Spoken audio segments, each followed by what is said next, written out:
Just let this sink in. It's not going to be the thousands of excess deaths that Cuomo is responsible for that's going to bring him down. It's going to be the sexual harassment that's going to take him down.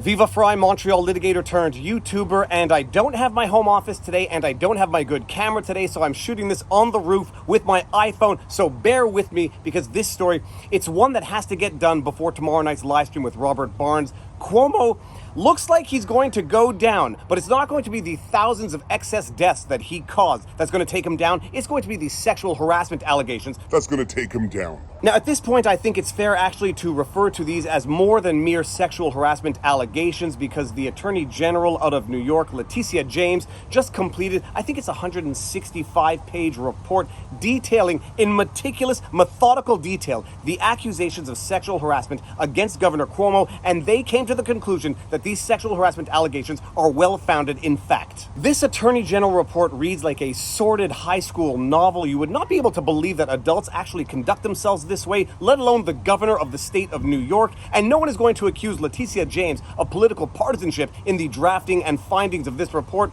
except I guess at some point in time, when you become a political enemy, you become a political enemy regardless of which side of the political aisle you find yourself on. And right now, some people are hypothesizing that Governor Cuomo has become a political enemy to the powers that be, so he has become a legitimate target, which might explain why he is going to go down, not on the number of excess deaths that he is responsible for, because other governors would be equally guilty of a similar crime. He is going to go down on the sexual harassment aspect of his governorship. Now, I have read through the Attorney General report so that you don't have to. It is long, it is tedious, it is meticulous, it goes into detail that we don't need to go into, but I'm just going to pull up some of the highlights so that you can appreciate how bad this is for Andrew Cuomo. And it's not just bad for him because of the accusations from the victims. It is bad because of the things he says in the context of this investigation. Report of investigation into allegations of sexual harassment by Governor Andrew M. Cuomo. State of New York, Office of the Attorney General, Letitia James. Executive summary. We, the investigators appointed to conduct an investigation into allegations of sexual harassment by Governor Andrew M. Cuomo, conclude that the governor engaged in conduct constituting sexual harassment under federal and New York state law. Specifically, we find that the governor sexually harassed a number of current and former New York state employees by, among other things, engaging in unwelcome and non-consensual touching, as well as making numerous offensive comments of a suggestive and sexual nature that created a hostile work environment for women. The executive summary then goes over the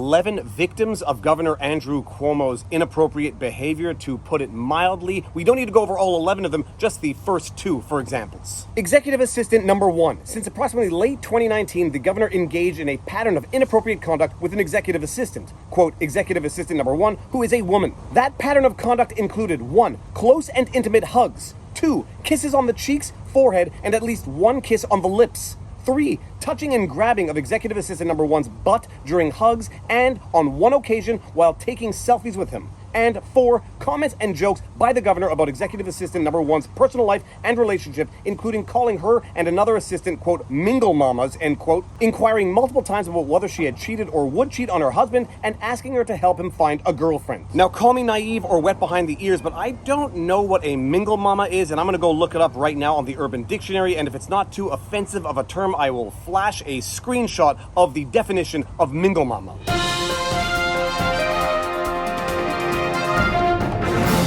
And I do find the use of the term butt here, B-U-T-T, to be rather informal, but alas, I am not the one who drafted this Attorney General report. I would have thought they would have used the term buttocks or rear end, but whatever. It is what it is, and it is detailing what the Attorney General is confirming Andrew Cuomo did in fact do. And a few of the highlights from victim number 2 of the 11 victims of Andrew M. Cuomo. Trooper number 1. In early November 2017, the governor briefly met a New York State trooper. Trooper number 1, a woman, at an event on the Robert F. Kennedy Bridge.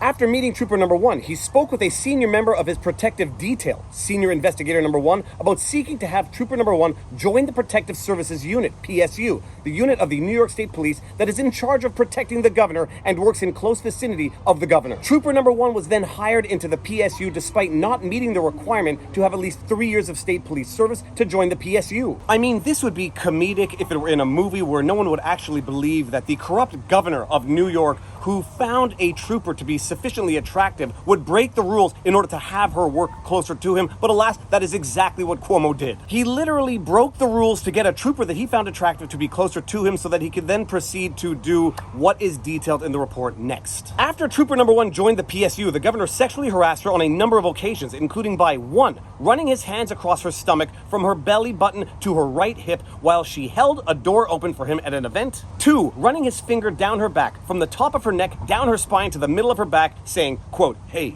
you," end quote, while she was standing in front of him in an elevator. 3, kissing her and only her on the cheek in front of another trooper and asking to kiss her on another occasion, which she deflected. And 4, making sexually suggestive and gender-based comments, including A, asking her to help him find a girlfriend and describing his criteria for a girlfriend as someone who, quote, "can handle pain," end quote. B, asking her why she wanted to get married when marriage means, quote, "your sex drive goes down," end quote. And C, asking her why she did not wear a dress. It's not enough that Governor Cuomo is inappropriately touching and propositioning troopers who are working for him. The question he asks them is whether or not they can handle pain. I am grossed out just reading this. And as relates to the inappropriate comments and sexual innuendos that Governor Cuomo is now found to have said to a number of people having worked for him, just all recall that vlog I did where he asked a reporter if she could eat all of the sausage. Yeah, sometimes a sausage is just a sausage, and other times It's clearly not.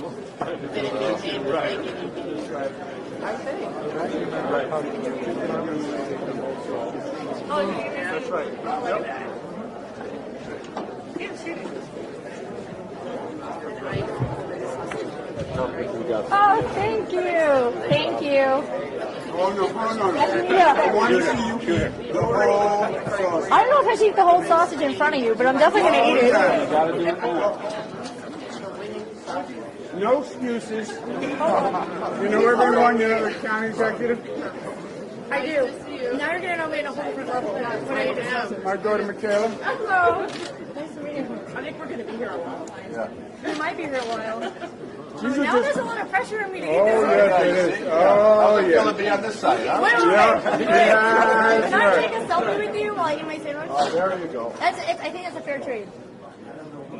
This is systematic, outrageous, over-the-top, disgusting behavior, but heck, I guess once you get away with being responsible for the deaths of thousands of people, this is no big deal. Anyhow, moving on to the authority of the Attorney General to conduct this investigation and the evidence that they went over in conducting this investigation. Legal authority under New York Executive Law, Section 63.8. Section 63.8 permits the New York Attorney General, with the approval of the governor and when directed by the governor, to, quote, inquire into matters concerning the public peace, public safety, and public justice, end quote. Over the course of our investigation, we issued over 70 subpoenas for documents and other information and received over 74,000 documents. We also interviewed 179 individuals and took testimony under oath from 41 of them. These individuals included women who have made allegations of sexual harassment or other inappropriate conduct against the governor, current and former members of the New York State Police, including PSU, Governor Cuomo, and other individuals who we believed could have relevant information. So it would seem to be a very thorough investigation with a lot of testimony under oath, including testimony from Governor Cuomo, and just wait until you hear at least one highlight of something he said under oath, which, if this doesn't confirm his guilt to you, nothing will. In his testimony, the governor denied inappropriately touching Executive Assistant number 1, Trooper number 1, State Entity Employee number 1, or Miss Limiatis in the way they described, and he generally denied touching anyone inappropriately. The governor did state that he often hugs and kisses people, mostly on the cheek and sometimes on the forehead, while he admitted that he, quote, may, end quote, have kissed certain staff members on the lips without remembering who. At least one other staff member admitted in testimony that the governor had in fact kissed her on the lips. The governor testified that he had not kissed Executive Assistant number 1 or Miss Boylan. So Governor Cuomo admits that he often hugs people, kisses people on the forehead, and yes, sometimes on the lips, but he denies having kissed these particular individuals on the lips.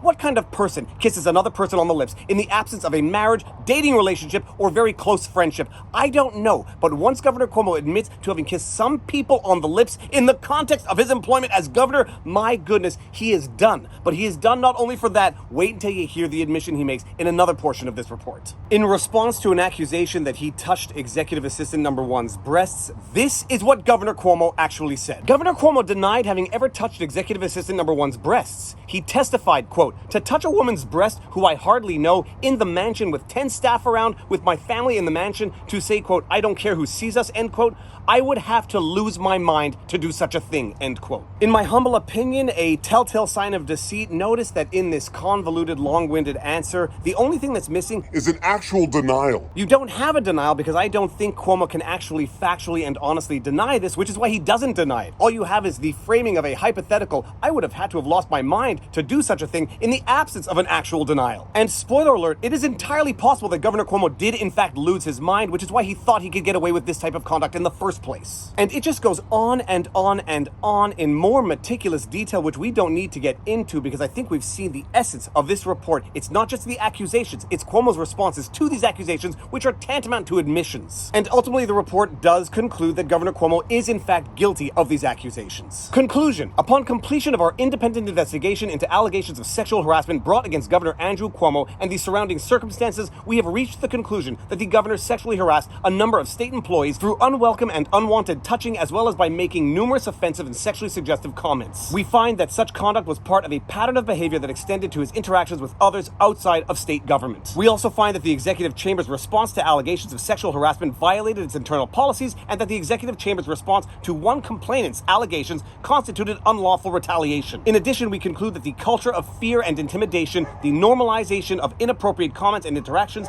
and the poor enforcement of the policies and safeguards contributed to the sexual harassment, retaliation, and overall hostile work environment in the Executive Chamber. And you know what's coming down the pipe next? Impeachment and multiple civil rights lawsuits that will undoubtedly be filed by the victims of his sexual harassment, because now you have an Attorney General report confirming that they did in fact happen. At the end of the day, it's not going to be the thousands of excess deaths that Governor Cuomo is responsible for, because the Justice Department is not going to investigate that. It's going to be the sexual harassment that is going to take him down, but I guess it's better something than nothing. And for the purposes of this vlog, I am not going to get into the sickening conflict of interest that was going on between him and his brother at CNN, that gong show propagandist network that is CNN. It is disgusting. It is terrible. CNN is nothing but trash, mainstream media garbage that has no business being on the television, but we are not going to get into that in this vlog. To be discussed tomorrow night with Robert Barnes, because I do have some questions nonetheless as relates to this story. But if you like my videos, you like my content, please be sure to like, share, subscribe, hit the notification bell, because if you've watched until now and you have not subscribed and hit that bell, I don't know what I have to do to get you as a subscriber. Robert Barnes and I do weekly live streams every Sunday. We do weekly streams with a guest every Wednesday. If you want to find us and support us on Locals, you can find us at VivaBarnesLaw.locals.com. All of my content is also on Rumble, but more important than any of that, take care of yourselves, check in on friends and family, make sure everyone around you is doing well, and now you know your vlog.